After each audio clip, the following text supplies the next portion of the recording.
Hello! Let us discuss the time first. It is Halloween right now. Happy Halloween. I have a bag with some candy. I have 2 hours until Nanowrimo starts. It was a 2 for $5 deal on sugar-free Red Bull, thank God. And just a few hours ago, I got my power back on. Thank you, Hurricane Sandy.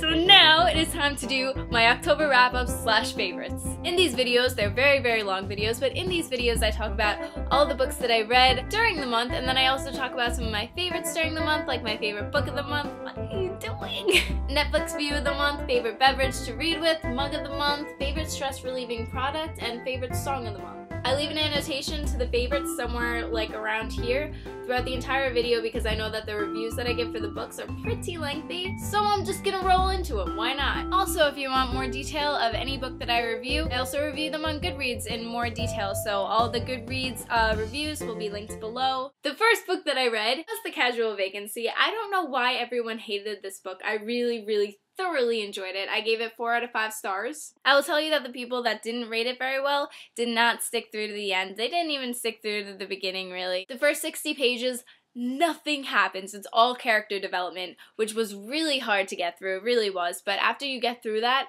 it's amazing. Like, you can't stop thinking about these characters. They all leave such a dent into your mind, and they're all so shocking. The shock value in this is incredible. I love the shock value. Everyone said that she was being too adult and she was trying to get too, like, away from the Harry Potter thing, but that's how adult books are. They're all shock value, and I loved it. A lot of people also said that a lot of the characters were awful and there was not one likable character. I totally disagree. I loved some of the characters, and I know this is bad, but I actually kind of related with some of the characters. Sukhvinder, I don't know if that's how you say her name, but Sukhvinder, I really loved her. I loved Andrew Price. I loved Gavin. I don't know. Crystal Whedon. I even loved Crystal Whedon. The ending of the book left such a mark in your mind. It was shocking. It was the saddest book that I've ever read, but it's not a book that you would cry over. It was just shocking.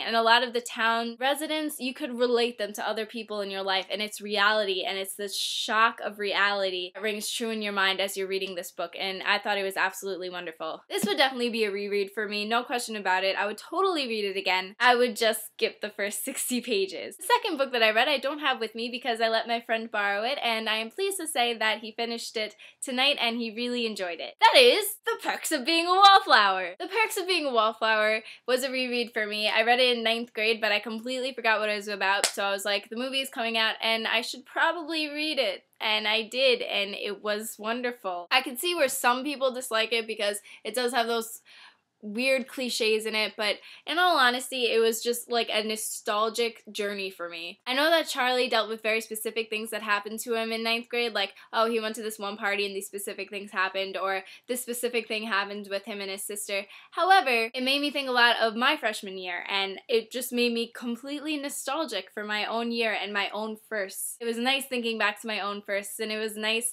just like looking at this book and thinking about everything that happened to me in comparison to Charlie.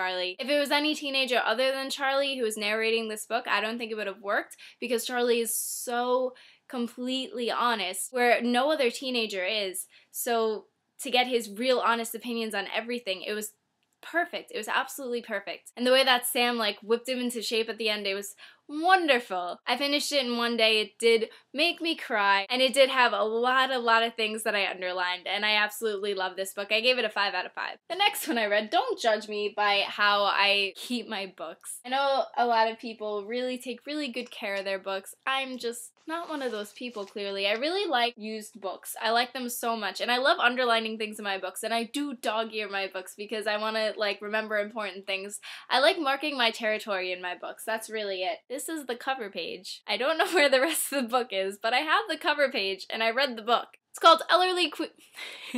It's called Ellery Queen's Lethal Black Book. I did not like it. I gave it 2 out of 5 stars. What I did like about it is a book filled with short stories, and I learned that I really like books of short stories. I can read them on breaks at work, I can read them at school during breaks, and it was really nice to read just like a full short story instead of a chapter of a novel. It gives you that like full feeling inside, and I'll definitely be doing that with more books. I'll definitely be finding more short stories to read during break times. It gives you a nice feeling inside. Plus with this book, it was written by all different authors, so I got different authors that I could look into, which is really nice. I only liked 4 out of 15 of the stories though. There were 15 stories, I only liked 4 of them. They were creepy though, they were really eerie, and I enjoyed that. You can find all 4 stories for free online, so I'm just gonna link them right below if you wanna read any creepy short stories.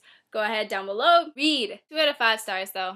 Not my favorite. 4th book was The Graveyard Book. This was my first book that I read by Neil Gaiman, and I'm so happy that I picked this as my first book because it was wonderful. I really enjoyed this. It's more of a kid's book, but it was so good. It started with action and it finished with action, and in between was just anecdotes of what he did during the graveyard times. I'll explain the story. It starts off with this like killing murder scene of a family, and then the infant gets away and he like crawls into a graveyard, right? And the mother's already dead, so she's like telling the graveyard people, she's like, please don't let them take my baby. So when the killer comes into the graveyard, you know, they kind of steer him away, and then they start taking care of this boy who they call Bod Nobody, which is short for Bod. And Bod is this amazing protagonist. He is now my favorite all-time character of any book. He's just such a wonderful boy, and he's so nice, and he's very intelligent. He learns things and he helps people, and he tries to be the hero at the end of the story, and he's such a perfect protagonist. I absolutely love him. Being 18, I really appreciate how it ended,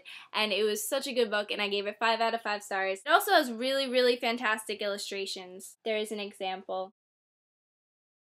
Really wonderful by Dave McKean as the illustrations, and they're fantastic, and this is a fantastic book. The last book that I read, Gossip Girl, Psycho Killer. Alright, let me start out by saying that this was my first adaptation of a book that I've read, so it was interesting to say the least. I loved the Gossip Girl books for some reason. I love them so much. To me, they're light and they're fun and they're girly, and I just really enjoy them. And Gossip Girl Psycho Killer was interesting. It obviously gave a different ending to the book, which I thought was funny, and it had like different points, which I really enjoyed just because like it was an alternative ending to me, I guess, and it was alternative ways to see the book, and it was funny. It was really funny. Sometimes she went a little too far. Like, it was every other paragraph just had a murder innuendo in it, and I hated that. It was really bothersome, and some scenes were changed that really did not need to be changed, and that bothered me a lot. So I gave it 3 out of 5 stars. It was entertaining, but it wasn't something that I would just purchase on a whim ever again. Those are the 5 books. Currently, I'm reading The Shining by Stephen King, and it's fantastic. Haven't finished it yet, though. Getting there, but haven't finished it. On to the favorites!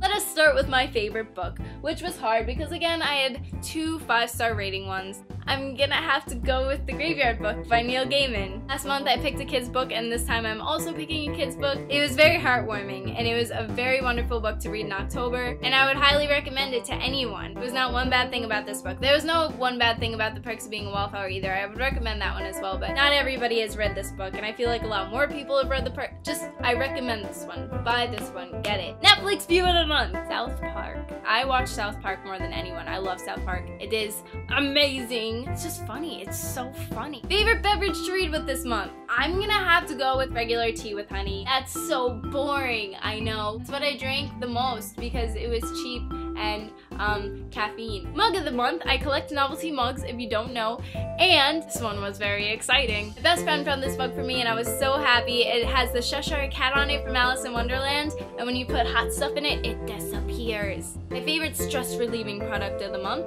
Candles. I've been thoroughly enjoying candles. Favorite song of the month? Let's do something by the Swellers. If you like punk rock, listen to the Swellers. I've been listening to the Swellers since I was in like 10th grade, I think, but I've been listening to them all month. Go for Do You Feel Better Yet by the Swellers. That is the song of the month. And this is the video of the month. It was nice talking to you guys this October, and it's nice reading so much, and I will be seeing you soon for NaNoWrimo videos.